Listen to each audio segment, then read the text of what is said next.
Greetings to all my friends on YouTube and Facebook and wherever else this video is being seen and shared. It's SaleenDriver once again, or if you know me as Dane, it's Dane once again, coming to you with a third video of things that tick me off.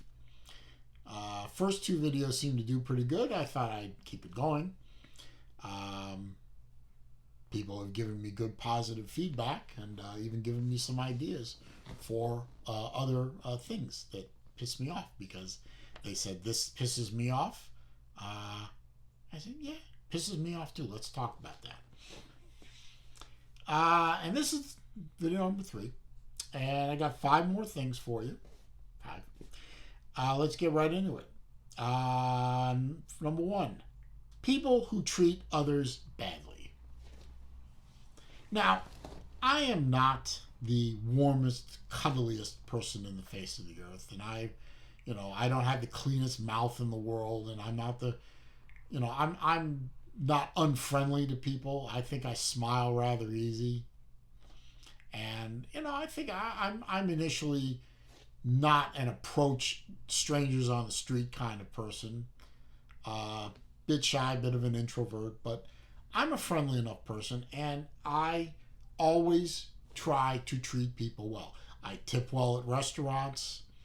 I say please and thank you, sir and ma'am, or madam, depending on the case. I try and admit when I'm wrong.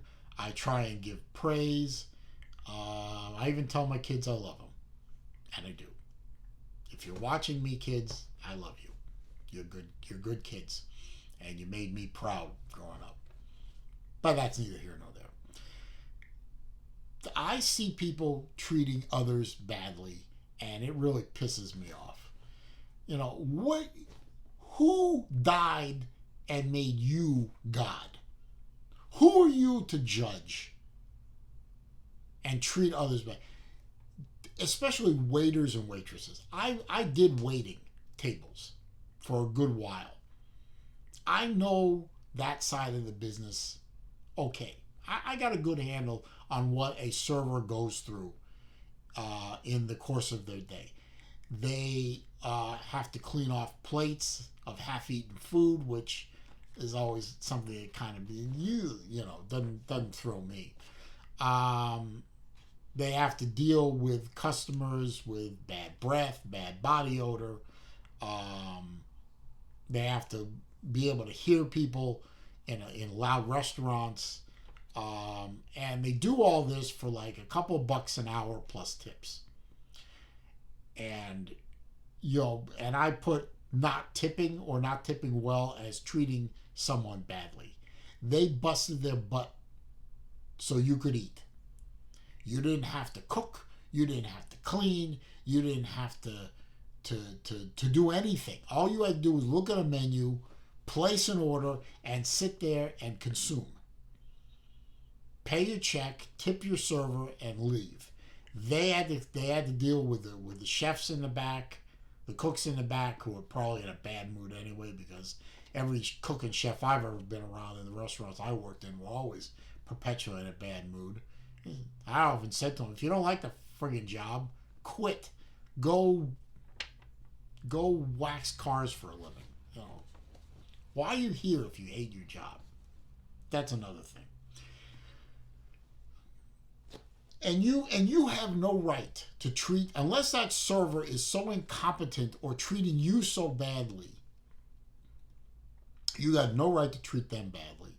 And you know what? Even if a server is treating you badly, you as a customer should be taking the higher ground and trying to make their day a little better. You don't know what they're going through.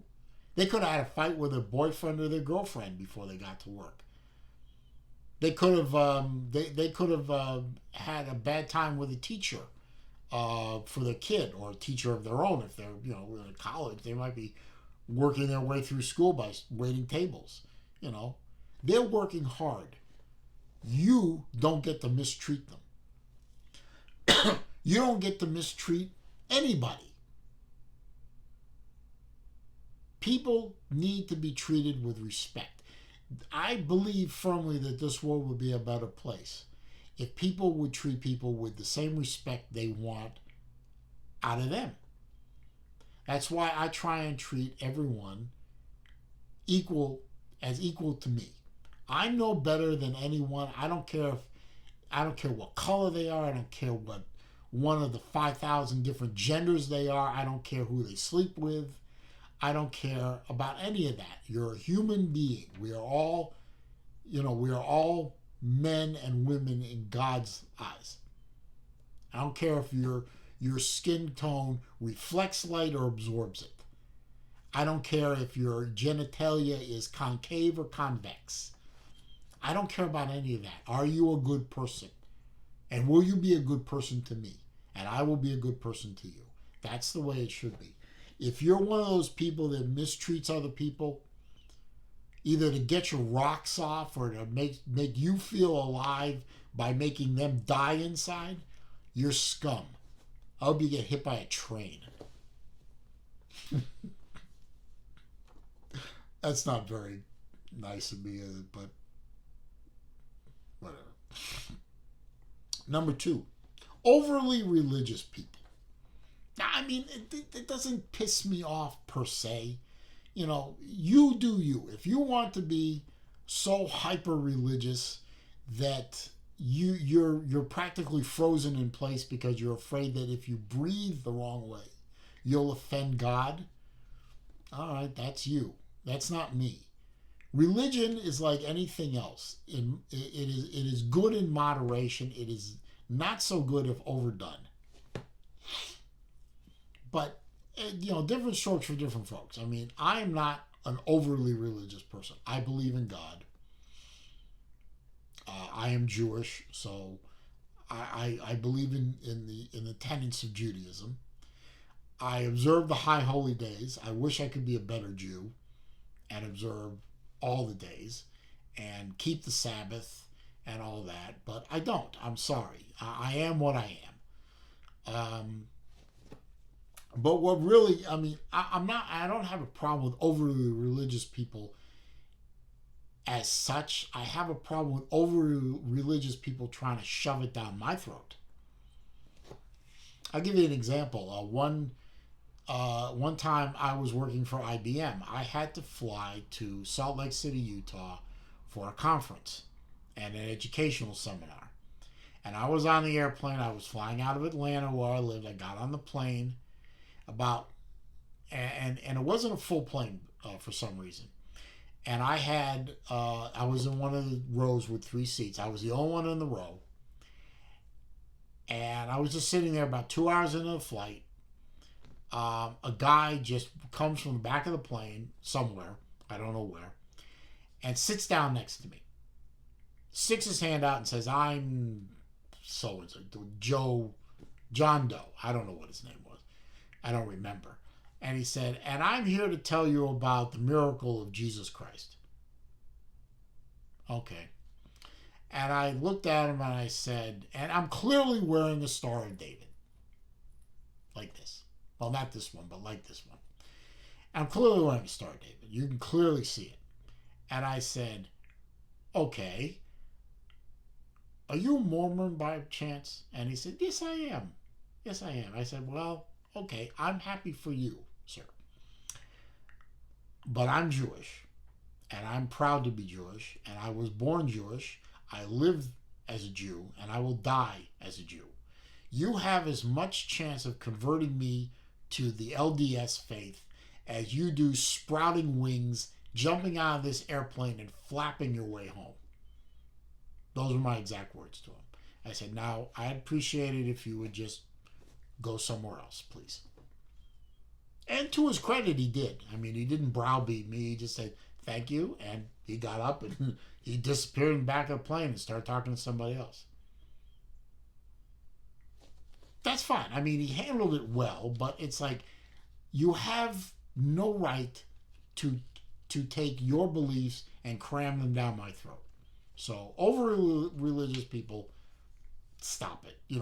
I'm happy that you have found your God or whatever, and you're happy with this high level of religion. I'm happy down here. So don't piss me off. Number 3. Idiots, I wrote this verbatim, idiots who sell door to door in a no solicitor's neighborhood. Jesus Christ. The neighborhood I live in, for example, is a very large neighborhood. And it clearly has signs at both entrances, no solicitation. It's clear. It's clear as, I mean, if you could read the King's English, you can read that sign. It's non-ambiguous. And yet, I get salespeople at my door all the time. I had one about a week and a half before I make this video.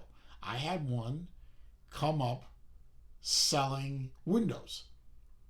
They were canvassing the neighborhood because these are older homes built before the 1992 code changes in Florida, which require all new construction from 92 forward. It's called the Andrew Rule for Hurricane Andrew. You have to build houses to a certain code, and that means windows that can hold up to a Cat 3 hurricane. Well, the townhouses that I live in don't have those windows. Mine does, because I've been replacing my windows. I'm down to 2 left with Cat 3 hurricane windows. But they don't know. But they know that this neighborhood, this whole development, which is a very old development, dating from the late 70s, is prime for window replacements. Do you know how expensive windows are, folks? It's ridiculous. $10,000 for a sliding glass door. I'm not kidding. Do them last. You got to take out a home loan to replace windows now. It clearly says in the neighborhood, no solicitors, and yet she's soliciting. Before that, I have pest control people coming to my house all the time. We're offering new contracts. No, thank you. You're disturbing me, and there's no solicitation in this neighborhood. Didn't you see the sign? Oh, I'm sorry. No. You read the sign, you decided that you're better than that sign and it doesn't apply to you, and you knocked on my door anyway. You stopped me from doing what I was doing. You know? And you interrupted my day for something that I shouldn't have been interrupted for, because you're not supposed to be here. Go away, scumbags. Do an email campaign like everybody else does. Pardon me again. What do I got now? Number 4. Oh yeah, this one bothers me. The Instigator Rule in hockey. Hockey used to be, the old joke used to be, I went to a fight and a hockey game broke out. It used to be that you had a bunch of star players on hockey teams, real good skaters, real good shooters, real good scorers, real good passers on your team. And then you had like 2 or 3 really, really big guys. They had cement in their ice skates. They couldn't move worth a damn, but they were the goons. They were the protectors of your star players. They were the ones that you sent out there to send a message or to protect your player when somebody on the other team was getting a little bit too frisky. One too many body checks to your best shooter, or one too many body checks to your team captain. Or maybe roughing up your rookie a little bit too much. You send out the goon, and he lumbers around the ice until he gets near the offending guy, and then he hits him. And he either knocks him in the next week, or he drops the gloves and he starts fighting. Now, I guess at some point, hockey decided that they wanted to appeal to a greater audience than what they perceived was a bunch of cement heads who like to see fights and blood on the ice, like me. So they came up with what they call the Instigator Rule. If you instigate a fight, and I'm paraphrasing and I'm doing the 50,000 foot view for folks who aren't hockey fans. If you instigate a fight and the other guy doesn't engage, or you drop the glove, the universal "I want to fight" symbol is you're wearing gloves, you drop the gloves, you drop your stick, and you commence to wailing on each other. Well, if you drop your gloves and your stick and the other guy doesn't, you're an instigator. And a corollary to this is what they call the third man in rule. Let's say you've got a guy on the other team is beating up your best player, and you got the goon is on the ice. If the goon skates in and to knock the other guy off and start fighting him and save your best player, that's called third man in. That's an instigator. That's a major penalty, probably a game misconduct, which means you're out of the game, and probably a fine or a suspension. This had the effect of course, knocking away, getting rid of a lot of fights. It also had the added unintended the unintended consequence of increasing the number of injuries to star players.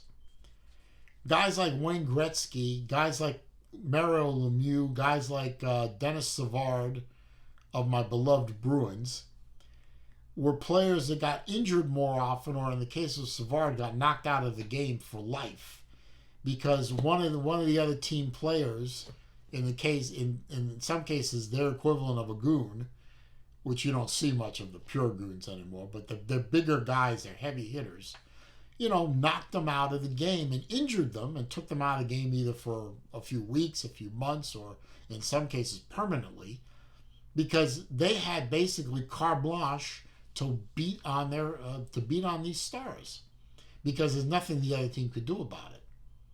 You get the Instigator Rule and in there, and you increase the number of injuries in hockey. You've also had the unintended consequence of wussifying the game. You can't hit anybody anymore practically.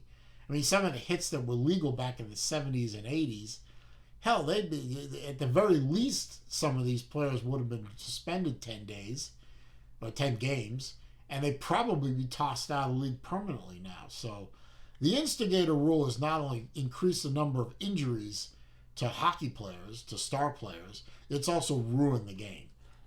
And that pisses me off because I loved old-time hockey. I'm the kind of guy that thought that the movie Slapshot was a documentary. I know it isn't, but you know what I mean. And finally, number 5 for this list, overpriced movie tickets. My God. Now, I'm not so old as, say, my father, who used to remember that you could, for 10 cents or something like that, you could go see a movie. I'm not that old. But I do remember a couple of bucks. $1.75, $2, $2.50. Throwing some popcorn and a Coke, and you saw a movie for like $5. And $5 back then was not cheap, but $5 is $5. Nowadays, you've got to take out a bank loan. If you, God forbid, you want to see a 3D movie in an IMAX theater, which is the way, I don't go to movie theaters anymore. I really don't. I don't enjoy the experience of basically, waiting laced to my credit card for a couple hours of entertainment. I'd rather wait until the DVD comes out or it starts streaming, and then I'll watch it at home in a more comfortable chair with better snacks. But the occasionally you want to see the movie in a big surrounds, the digital IMAX with a monster sound system and the 3D effect and all that, and I go to these movies. And I've laid down $35 for one person, for a ticket, for some popcorn, and a drink. $35 is not out of the realm of possibility. That's for one person. I used to take my kids to movies when they were little, and and I easily could drop $50. The movie prices were a little lower back then, not much, but they had the kids tickets, and candy and drink, or a popcorn and a drink. I could drop $55 easy on these movie theaters. And as a corollary to that, these theaters are almost never clean. They got trash all over the place. The floors are sticky. Up until recently, the seats were ridiculously uncomfortable. And it was a real popular movie, and this was before reserved seating, which is now a thing, which is a good thing. You had to fight your way into the theater. And the ticket lines were so much fun. This was before you could buy and print tickets at home. But the ticket prices are obscene.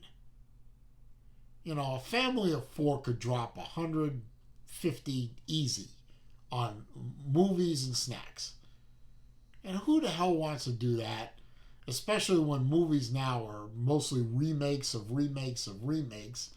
And most of the stars that are in these movies, in a lot of cases, offend me personally.